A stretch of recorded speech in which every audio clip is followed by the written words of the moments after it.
Internal audit. तो कई लोगों का मानना है कि इंटरनल ऑडिट बहुत ही आसान प्रोफाइल है या हर कोई बहुत आसानी से इंटरनल ऑडिट कर सकता है। तो मैं इस वीडियो में इसी मिथ को बस्ट करने वाला हूं। तो अगर आप में से काफी लोग एक्सपीरियंस्ड होंगे तो काफी लोगों ने एनकाउंटर किया होगा ये एक्सपीरियंस कि लोग बोलते हैं कि आपकी तो प्रोफाइल बहुत आसान है, आपको तो सिर्फ गलतियां निकालनी है, ये तो कोई भी कर लेगा। स्पेशली इन कंसल्टेंसी के केसेस में जब आप क्लाइंट प्लेस पे जाते हैं तो जनरली आपको सुनने को मिलता है ये तो बहुत आसान काम है, इसके इतने पैसे मिल रहे हैं आप लोगों को।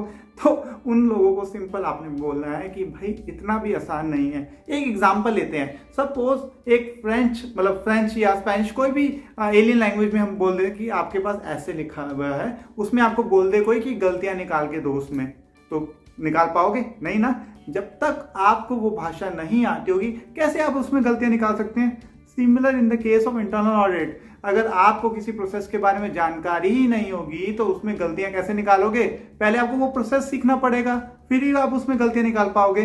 तो यही काउंटर आपको सबको देना है कि भाई इतना भी आसान नहीं है इंटरनल ऑडिट, सिर्फ गलतियां निकालना नहीं होता, गलतियां निकालनी है, उसका रूट कॉज करना है कि कैसे हुई ये गलती, और अपनी रिकमेंडेशन भी देनी है कि आगे से गलती ना हो या हम क्या कंट्रोल बिल्ड करें उस प्रोसेस में ताकि ये गैप फिक्स हो जाए। तो सिर्फ गलती निकालने तक ही नहीं होता आपका काम इंटरनल ऑडिट में। आगे गलती निकालना इज द फर्स्ट स्टेप कि क्या कुछ गड़बड़ है प्रोसेस में, या कोई आपका कंट्रोल्स वीक है, या कोई आपके प्रोसेसेस में गैप है। ये सबसे पहला स्टेप है। ये मैं कह सकता हूँ ये 20% पार्ट है इंटरनल ऑडिट का, सिर्फ उसको ऑब्जर्वेशन में ड्राफ्ट करना, उसको प्रेजेंट करना, उसको रिपोर्ट बनानी, इतना सारा मतलब उसके आप कहते हैं उससे रिलेटेड एक्टिविटीज हैं जो हमें करनी पड़ती है। उसके बाद भी मतलब गलती निकालना इज द फर्स्ट स्टेप, मतलब बहुत ही शुरुआती स्टेप होता है। तो कोई भी आपसे बोले इंटरनल ऑडिट बहुत आसान सा प्रोफेशन है तो उसके मुंह पे ये आर्गुमेंट दे सकते हैं आप, या वीडियो शेयर कर सकते हैं ये वाली